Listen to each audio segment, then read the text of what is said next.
Welcome to the Coffee Kids and Crazy podcast, a show about creating heart-to-heart connection with your kids. Your podcast hosts, Brittany Serple and Seth Dahl, are here to answer your biggest parenting questions so that you can become a powerful parent. So get ready for breakthrough as I welcome your hosts, Brittany and Seth. Welcome back to Coffee Kids and Crazy. We're here with another episode.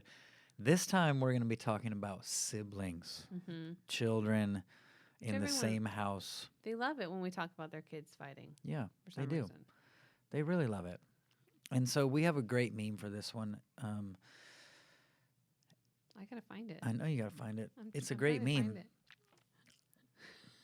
it. Do you have it? I could. Let me see. So we if have so many memes. we that do have we so can't many even, memes. Oh, here it is. I found it. You got it? I did. We were trying to strategically place our memes. That's the big thing, is that we are trying to make sure that we find the best meme Yep. for what it is we're talking about, And which is siblings. since we're talking about siblings, and usually it has to do with fighting. rivalry and fighting and figuring out how to get along, we have this beautiful, wonderful. All meme right, you for ready? It says, my daughter's lip is bleeding. None of her sisters know what happened. Well, at least they know the first rule of Fight Club. That's it. This is the You don't talk the- about. No, nothing to see here. Yep. Nothing to see Nothing here. at all. Just keep walking. We have no idea how that lip got No bleeding. one will confess, and we'll just keep it a secret. Yeah. Has that ever happened in your house? Probably when I was a kid. Personally, there were many times. Would you beat your brothers up and then I- act like you didn't know what happened? Poor Taylor was locked in the pantry so many times. You locked him in there Oh yeah. We Okay. would shove a wooden spoon through the handle. to really hold it. Oh my It was goodness. bad. And then you would say that there's chocolate pudding in there, and he'd run in there, and then you'd turn the light off and slide a spoon in. This is what happens when you're the oldest child. Uh-huh. But then I also saved him many times from Levi. From dying? Levi and I probably fought the most. If it was going to be a brawl, It was Levi- you two. it was Levi Okay. and I. But what about you? Yeah, my kids,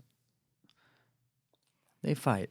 Yeah. They'll go from one extreme to the other. So they'll be laughing and running and playing and having a great time. And then all of a sudden, Arrow's bleeding or Arrow's screaming or August is screaming. And Yeah. what happened?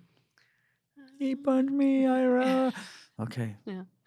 Let's calm down a little bit. Let's take a breath. And I think if there would be more fighting, wrestling, and punching if I had two boys. yeah. I only have one boy. So I feel like that's the missing element Uh-huh. is we have more whining, lots of running to try and tell me their version Mm-hmm. while they're holding the other person that's crying. Like, I already said sorry, Yeah. but I just want you to hear what I have to say first, Judge. Yeah. But that was when they're younger. We did have a situation not too long ago, but most of the time it's pretty chill. The other day, I just remembered my older son, August, Arrow, the younger one, was on the chair, like a recliner chair that we have. Mhm. And August grabs his legs and pulls him off. And Arrow falls and smacks his head. Yeah. And that's scary. Like, I remember that as a kid when someone's pulling you off and you can't Yep. stop it and your head hits the ground. Oh my goodness. Arrow was hurting so bad. Mm. August was like, what? Like, son, you dropped him on his head, Yeah. on the back of his head. He's really hurting. You really hurt him when you did that. I think I did a pretty good job of staying calm, but also making him very aware. Like, son, you can really hurt him Mhm. here. This is not, you could really hurt him even more Yeah. because it's the back of his head and you're dropping him on the ground. It's hard. I think for me, it's hard when another child hurts the other child to not get emotionally charged at the instinct of someone hurt my kid. Yeah. Because there's this injustice that arises that I feel that I need to protect, which Yeah. I have to protect the one that's hurting, which I want to punish the one that did it. But I have to stay connected to both of them Yeah. and help them navigate it so that their relationship gets restored and my relationship gets restored. But the priority right now is this. Yeah. And it's really hard to not step in and make the priority me Mm-hmm. because of what's going on inside. Yeah. And I think that's where a lot of parents get stuck is they let their emotions jump in and they try and manage it in that state, which doesn't usually work out well Yes. because of our own anxiety of scared. Yes. And mad. Yeah. much. Scared and mad Scared and mad. that you hurt my child. Yeah, we had a situation happen not very long ago, which was shocking because I haven't had a physical altercation with my kids in a while. But Addie, who is the middle, but she's the smallest out of everyone in the family. She's lighter by about 5 or 10 pounds than her brother, who is just dense as all get out. Yes. And does taekwondo, so he's just building his muscle, and Addie's just tiny. They were on the couch watching a movie or something like that, and he took a drink of her water. Harmless. Yeah. And she pushed his head really hard, and he tries to get up to get away from her because he's thinking she's not being very nice. And she totally side kicks him from the couch into his rib cage area. Which I'm surprised because he's the one that does I know. taekwondo. She's gonna have to learn. Maybe Yeah. that's not the best one to pick a fight with. I know I was joking. I said either next time he's probably gonna block her or kick her back, and then Then they're both in trouble. Then they're both in trouble. Yeah. And they're both hurting. Yeah. So what the dynamic looks like in my house when those things happen is Lincoln was obviously in a lot of pain, did not feel good. Delaney mirrors a lot of me, that protective instinct that wants to go in and wants to punish. I've gotten really good with her on feedback, and she's done a really good job of not hurting her sister or trying to attack her or anything like that, but really trying to manage the situation, which is great. I love that she's growing there. But Adeline is walking Lincoln up the stairs, and he is crying really hard. And Adeline says, "I'm taking care of it, Lainey. I don't need your input or judgment." My gosh. This is what I walk out to. And Lainey's yelling from downstairs. Addie's yelling at her downstairs. Lincoln's crying. And I'm like, what's happening? So I look at both of them. I say, okay, let me talk to your brother first. And I pull him into the bedroom, and I comfort him, and he calms down. And we go through the situation that happened. And did she say not to? Did you violate her space? And what do you think she needs? And all these different things. I'm talking to him about him. Yeah. And that's step one is I want him to own whatever is his to own in that situation. Yeah. Because that makes him more aware of the impact he had on his sister. Even though he's the victim of physically getting hurt. Yeah. And what she did wasn't right. Right. And as a response. Yeah. But you had a part in this. He had a part. There's always takes two to tango. Yes. And so we walk away, and I said, okay, well, let's get ready for bed. I love you, whatever. And then Adeline comes in. And normally Adeline is very in tune and sensitive and willing to adjust. And even this physical thing, I was a little shocked at. So I said, hey, what happened? She goes, well, I kicked him. I said, well, yes, sorry. I know what happened, but what's the problem? Yeah. And she said, he got hurt. And so she's got some attitude. Her walls are up, too. She is not going to talk. I'm trying to manage my emotions in this because I want to lecture her. I want to go into and tell her all the things she did wrong. I want her to hear my anger. I want her to hear and experience my pain because that's what my instinct's telling me to do. But I'm realizing I'm not going to have any access in with what I've got going on. So I've got to manage myself, and I've got to ask good questions because I'm looking for an owner of the problem. Mm-hmm.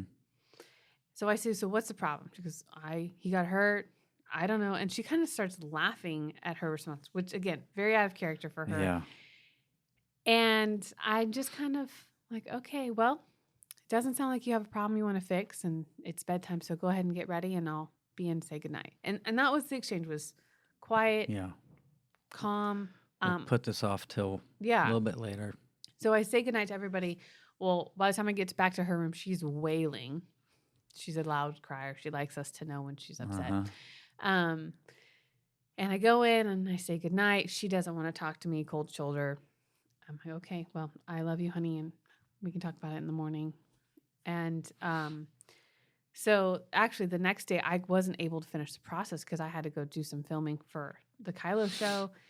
And I tell Ben what happened, and I said, "This is where I left off." And he said, "Okay," which he's great at this. Yeah. So he picks Passing it off to him. and this is what I love the beauty of us being in tune is I pass it to him, and so he has a conversation with her. What's the problem? And she goes, I hurt my brother. He goes, well, that's what happened, but what is the problem, Adeline? And she said, I got angry, and I gave myself permission to hurt my brother. Wow. And he goes, and why did you do that? She says, I don't know. He goes, I think you need to figure that piece out because I don't know how you're going to protect him if you don't know why you gave yourself permission. Yeah. So again, we're talking great questions at this person looking for an owner. And before they had gone to bed, Lincoln had come in and said sorry for drinking her water without asking. And she said sorry for hitting him. But the next morning, Ben was able to talk through with all of this. And for her to identify, she gave herself permission. She didn't know why but she said, I felt powerless when he took my water. Yeah. And I was really angry. So we just talked through different things she might need. And Ben talked through this with her and Lincoln. And that's the thing is, we didn't make it about us. Yeah. We made it about them enough to figure out what is it that they're needing from each other, because there's been a couple interactions where Adeline is feeling powerless around Lincoln. Yeah. Or violated in some way. And enough to where she thought physically, I'm going to retaliate. Yeah. And that's one of the big things, I think, paying attention to pushing your kids back towards each other and not letting your emotions get thrown into how you navigate and not being overwhelmed that you can't ask good questions. Yeah. Because that's going to help you find an owner, and that is what you Well, want. and sometimes that's what solve we get this. all emotional and we want to fix it real fast and whatever. We're like, go to your rooms or separate them, and the problem never actually gets solved. We manage the symptoms, but we don't actually ask questions and figure out what's really going on under there. Because it's work. Yeah, it's work and it takes time. It takes time and it's work. Talking about rushing. We don't want to do that. Yep, we don't want to do that. We have, and I was in a coaching call with a family, and they were asking about this because they had one daughter who does not like her siblings to go in and touch her stuff or take her stuff or be in her room.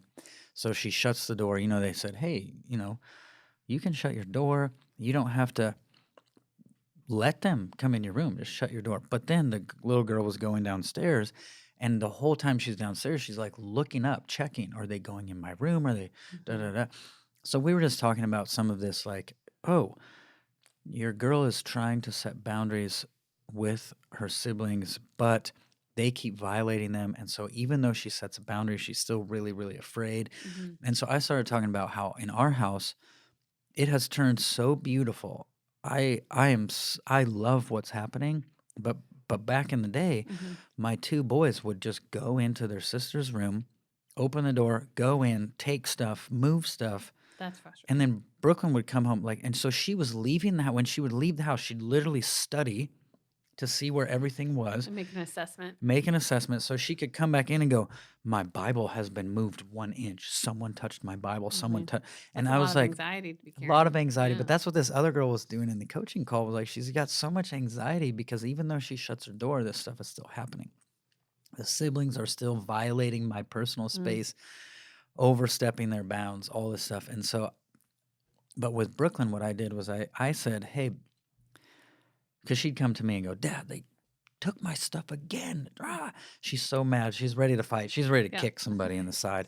And doesn't work out. And I said, hey, it sounds like you're having trouble doing this. Do you need me to cover you in this? And she goes, I don't know what you mean, cover me. I said, well, I can step in and present some consequences to them if they keep doing this.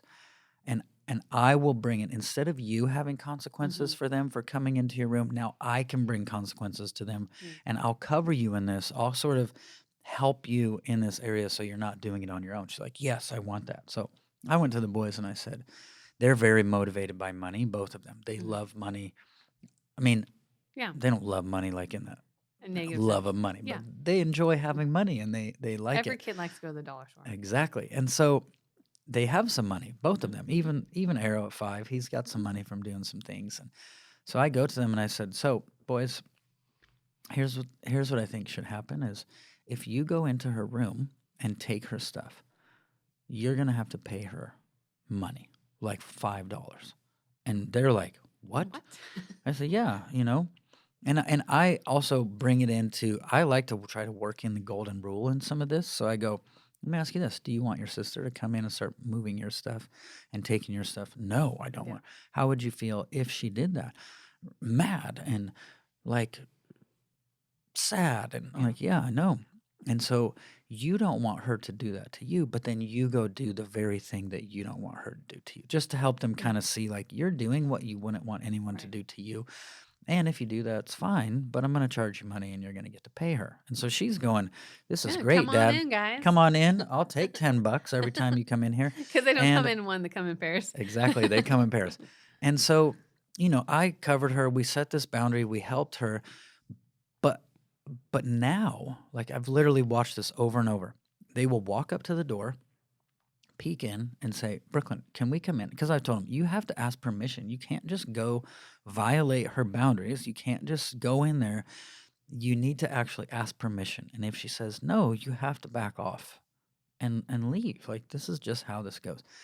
And so they'll walk up to the door, peek in, Brooklyn, can we Mhm. come in? And she'll go, no. And she's not like mad. She's not angry. She's like, no, don't you dare come in here. She's Yeah. no longer anxious. The boundary is so Not strong. She doesn't have to She doesn't have to herself, protect yeah. it because she knows there's boundaries there and there's consequences there. And so she'll go, no, not right now. And they'll go, okay, and walk off. And That's awesome. when I was talking with this family that's having the same trouble with their daughter, like setting the boundary but still being anxious, staring, Mhm. are they opening my door? Are they going in my room? Are they touching my stuff? All this anxiety. I said, I want in my family, and this is what I've seen with Brooklyn, is to have those invisible boundaries. Mm. Like you can shut the door and have the physical boundary, but there's invisible boundaries that are like, I'm not going to violate this. Or she feels confident to go, they're not going to violate this or Mhm. they're going to have to pay. And Mhm. so there's almost like this atmosphere almost Yep, of yep. you respect other people's property, you respect other people's wishes, you respect other people's requests, and you don't overstep those bounds and you back up. But it created this whole beautiful, peaceful interaction where I'm like, wow, this was siblings, full on, ready to fight, ready Fight to club, hit, yeah. fight club. They're ready to go into fight club, and now they're not. Mhm. Now they literally stand outside and ask permission and back off if she says no. And she's not freaking out because she knows it's actually going to work. Yeah. So with this family in particular, I was like, you want to get your daughter to the place where she has those invisible boundaries. Mhm. I think the actual example I gave her, I said, my friend Brittany, when we speak at a conference or we do something, people will line up to talk to me. And sometimes it's people who are like, they want to throw every question they have right now and try to take a half an hour and we have to go to lunch. And I'm like, Brittany doesn't have these lines. It's not that Brittany's not approachable, but it's like she has these invisible boundaries around her that people know she's not going to let me talk to her for a half an hour. And I'm over here like, they're just going to come try to talk to me and pull a half an hour out of my life. And I said, my friend Brittany's had to come rescue me a few times. Like, hey, I'm sorry, we need to go to lunch. But I was like, that's the stuff I want for my kids where there's this invisible respect, invisible boundaries. Like, hey, I don't drink your water Mhm. because I'm thirsty. I realize that's yours. You have these. And then you're not getting mad and kicking Mhm. because you're confident in your boundaries. You've set boundaries. You're confident in them. So you don't have to yell and scream or kick. Yeah. And they're not going to violate them because you've put these in place.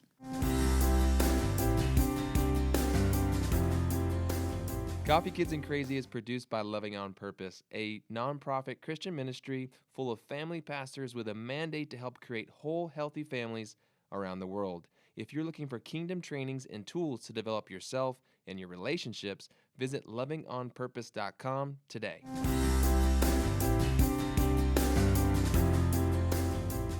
Well, I think about also the couple times we've had questions together, and I'll set a boundary from the stage. Oh, yes. And that's probably part of this invisible boundary is I won't engage in a disrespect battle. Yeah. And when it starts going that direction and someone wants to argue from the Q&A session, Right. They have a mic and you have a mic, and they're arguing with and you. you've been there with that. I've watched and it. I don't know why it usually is me, but I don't engage in a disrespect battle. And so I won't participate. And that's what I think happened with even Brooklyn is she got free from feeling like she had to have a disrespect exchange in protecting herself Yep. because there's this She has no, to disrespect them yeah, in order to keep them to from keep disrespecting her. exactly. Yep.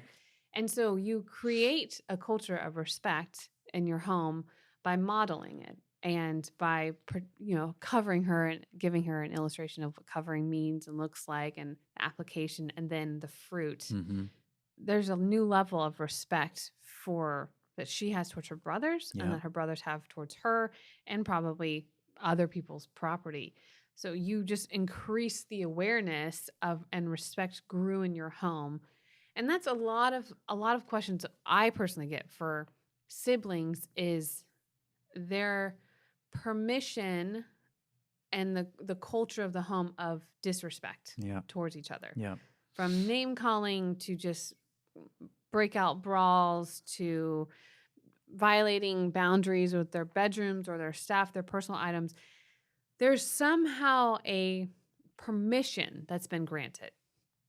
I don't know that it's necessarily ever said, you have permission to do this. Right. But it is a lot of how we respond and how we're reacting to the situation Yeah. that communicates that this disrespect is still allowed and Yeah. part of our culture.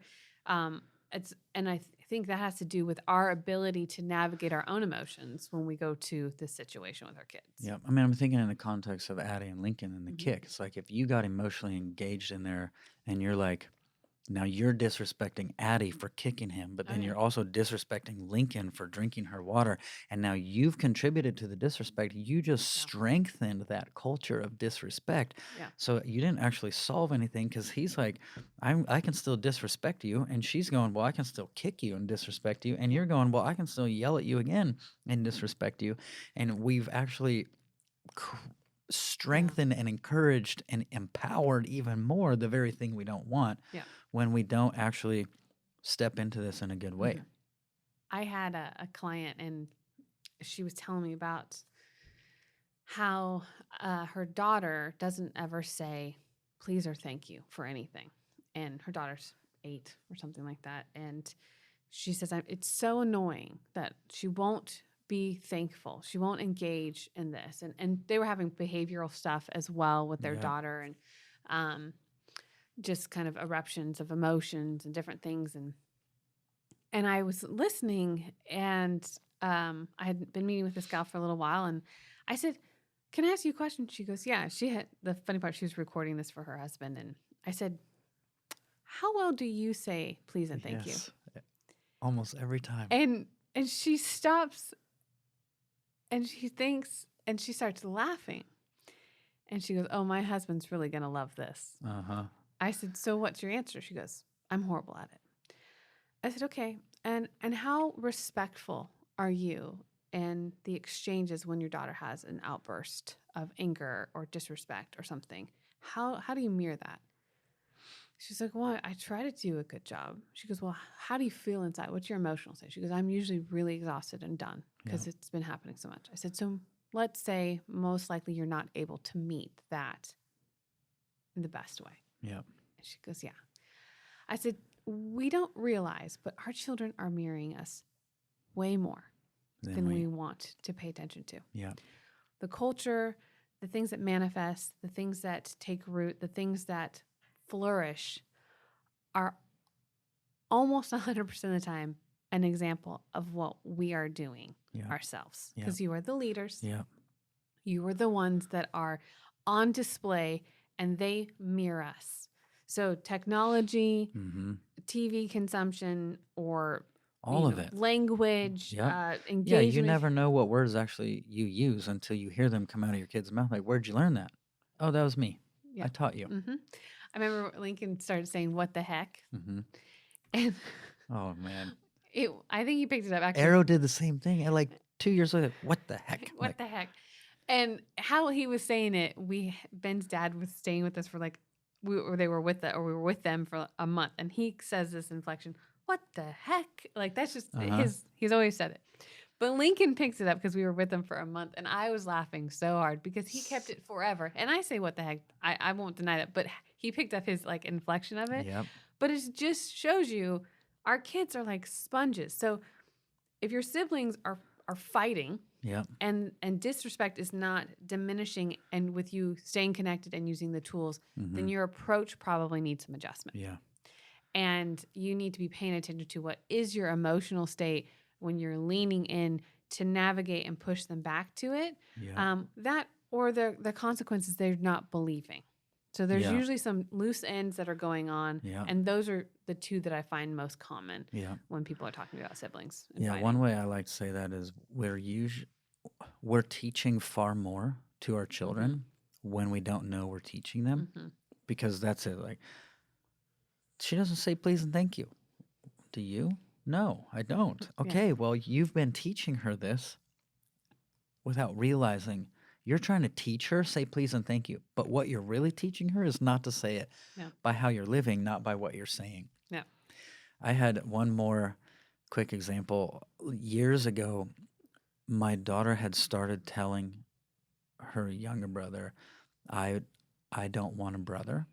I want a sister. I wish you were a sister. I didn't want a brother.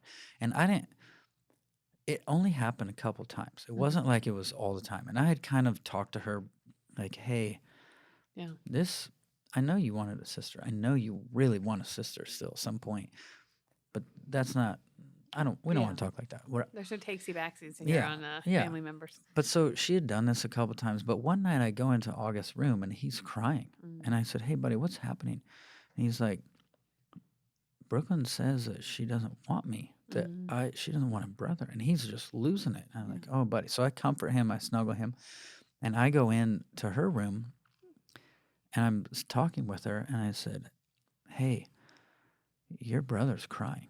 He's really hurting. She's like, why is he hurting? She's just curious. Like, she has no idea. Why is he hurting? I said, because you told him you don't want him. And he's really sad. And your words are now affecting his heart. And when I said it, I started to cry. I didn't mean to. It wasn't on purpose. I started to cry. You were realizing the power of what was I'm realizing the power of what's happening. And all of a sudden I realize she can see the pain she's causing me. And I'm realizing this hurts me too. So I go, babe, this hurts me. I'm sad. I'm hurting because that's my son. And I would never, ever want anyone to say that to you. And I would protect you if someone said that to you. I would never want anyone to do this. And she sees me cry. And I didn't even have to tell her anything after this. I hugged her. I loved her. I tucked her in bed. She's never said it again in her whole entire life. But the way I handled it was to it was all connection. Yeah. It was emotional, but it wasn't anger emotional. It wasn't, it was, I'm going to open up my heart. I didn't even mean to. It just happened. My heart opened and she saw what was really going on, how what her behavior towards her sibling was affecting me and the entire family. And she saw the pain it was causing and she adjusted very quickly. Yeah. And now they've never, it's years and she's never said this again. It is, the piece of culture, I can't stop talking about it. It's needs to be such a priority of investment and awareness, because that's how you change what's going on in your home. That's how you plant seeds when they're younger and it grows fruit when they're older. I mean, I'm watching the girls just a couple nights ago have this conversation, which I'm laughing at Delaney's maturity and growing and being able to articulate things. Adeline is still learning how to adjust and be present without hiding, because she's emotional. She doesn't like it when she's emotional in front of people. But Adeline's trying to tell Delaney that she's scared about something and that she needs something from her sister. And Delaney's trying to figure out how to help her, but Adeline's not able to give her need because she doesn't know or doesn't know how to get it out. But they're having this conversation in front of us, which we're giving feedback like, okay, calm down. I don't think no one needs to get upset. And I know you feel hurt, but listen to what she's trying to say. And so we're watching them have this exchange like adults. Yeah. I understand you're scared. What do you need? I don't know what I need. I just need. I trust you, but I don't trust them. And, Yeah. okay, well, The language they were using when Oh. you were telling me the story, I'm like, wow, they sound like really emotionally intelligent adults saying, Yeah. I know you feel scared. Can you tell me what you need? Like yes, that's there was attitude in it for sure. Okay. There was emotional attitude, because they're 16 and 12. Yeah. I will take all the growth that we've got, but we got to. I'm sorry, I'm scaring you. Do you want to know what my boundary is here? Will that help you feel safe? And Adeline says, yes. I don't know what it is, but I just don't like what I'm seeing Yeah. because it doesn't feel right or okay. And Delaney gets to invite her into her process or into. I'm receiving feedback from my sibling. Yeah. And having value for it because I value this family community, and I'm willing to make adjustments So that you feel safe because I'm protecting us. Yes. Yeah. And so again, planting seeds in your culture back here and just nurturing them so we've got great fruit. Great fruit. And kids that are willing to work and engage with each other. And so siblings are you love them, you hate them. I don't know. You're with them forever. Yes. So I think you should pick loving them because they're not going anywhere. Yeah, figure this out now. And I would push parents back in the game over and over again. Keep putting them towards each other. Take your emotions out of it as much as you can. There are moments when you're connected that I totally believe in bringing that when it happens, but never for manipulation. No. It's completely based off of our culture and staying connected. Yes. But really paying attention to what are you teaching? Are you bringing disrespect in? All those things I think are really helpful for our families with siblings. So. Yes. So we can have not a fight club in our house. No fight. We don't want fight clubs in our We house. don't want fight clubs. We want love club. We do. The Peace club. The love club. That's it. That's it. All right. Well, we believe in you and you got this. So we'll see you next time. Yep.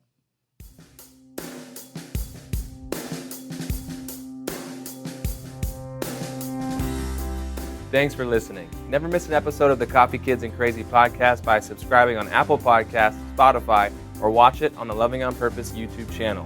That's it for this episode. We'll see you next time.